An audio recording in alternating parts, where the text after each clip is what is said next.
Hey guys, welcome back to Defense in Heels. This is the new platform to market all things social media, but most importantly, women's self-defense. And I have the awesome Steve Kardian online with us. You guys can see his amazing picture there. And he wrote this amazing book we're going to talk about here in a minute. But Steve, thank you for coming on, and in the middle of your vacation too.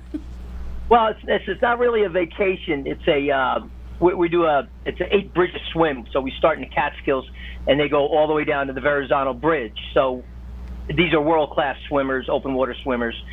So that's the event. It's not really vacation, but yeah, that still sounds fun. Nice to be away from home for a little while at least. Absolutely. Awesome. Well, Steve and I have been working together for a few years now. He has the amazing Fenton University program, and I am one of his certified instructors out here on the West Coast. Steve, tell us a little bit about Fenton University. Well, we've recently changed to the Jiu-Jitsu program. Fenton University was a research and development group dedicated itself towards leading-edge, cutting-edge technology in the area of women's safety, law enforcement, and the general public. But we've specialized now that we've converted to the Jiu-Jitsu program. It's more about a movement rather than just a program. Definitely. I love it. And you're starting to get a bigger presence now with the Jiu-Jitsu as well. Well, I think the book had a lot to do with it too.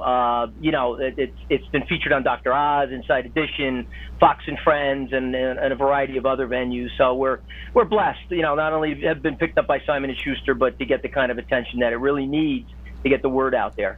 Definitely. And unfortunately, in this day and age, people don't actually think that women's self-defense is something that we need to focus on until something happens.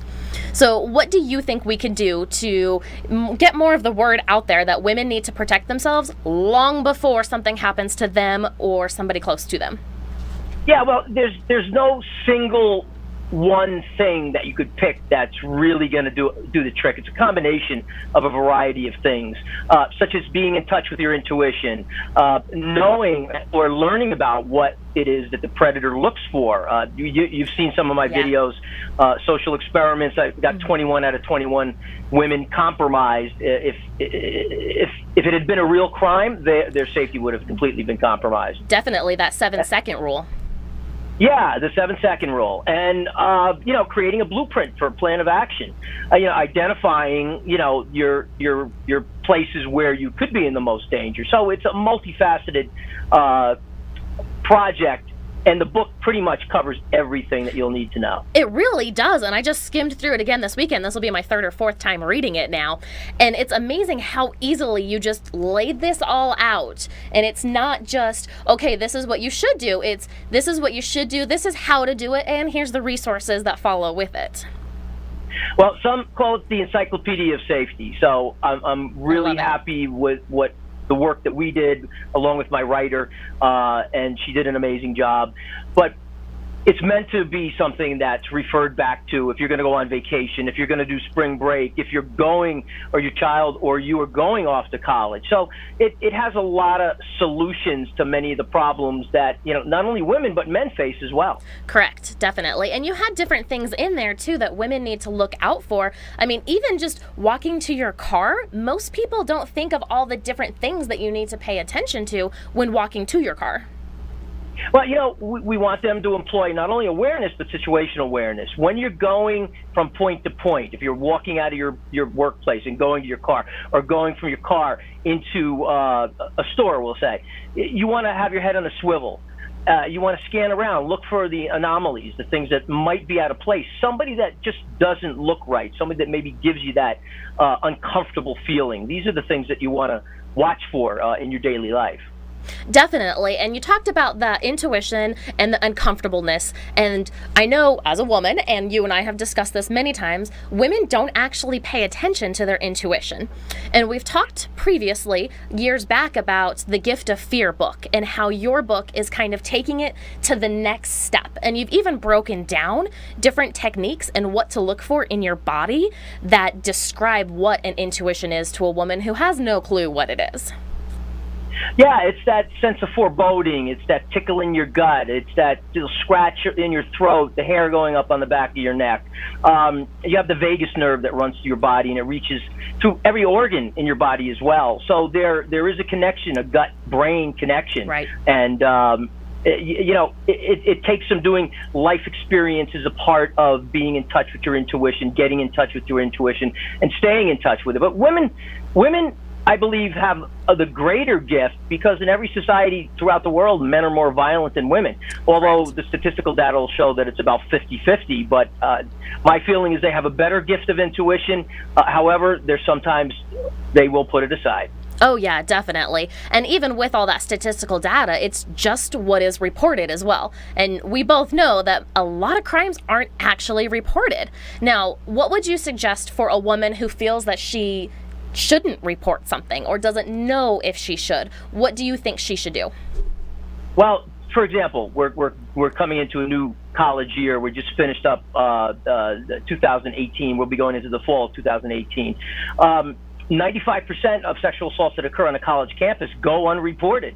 Correct. So that is to the authorities. They'll likely tell somebody they know or someone they trust, but it won't get reported to the authorities. It's a personal choice. Mm-hmm. Even if me as a police officer, if I showed up, the hospital called and said a woman had been sexually assaulted, if she says, I don't want to do anything or I don't want to make a report, there's nothing we can do. It's not a mandatory reporting process. Exactly.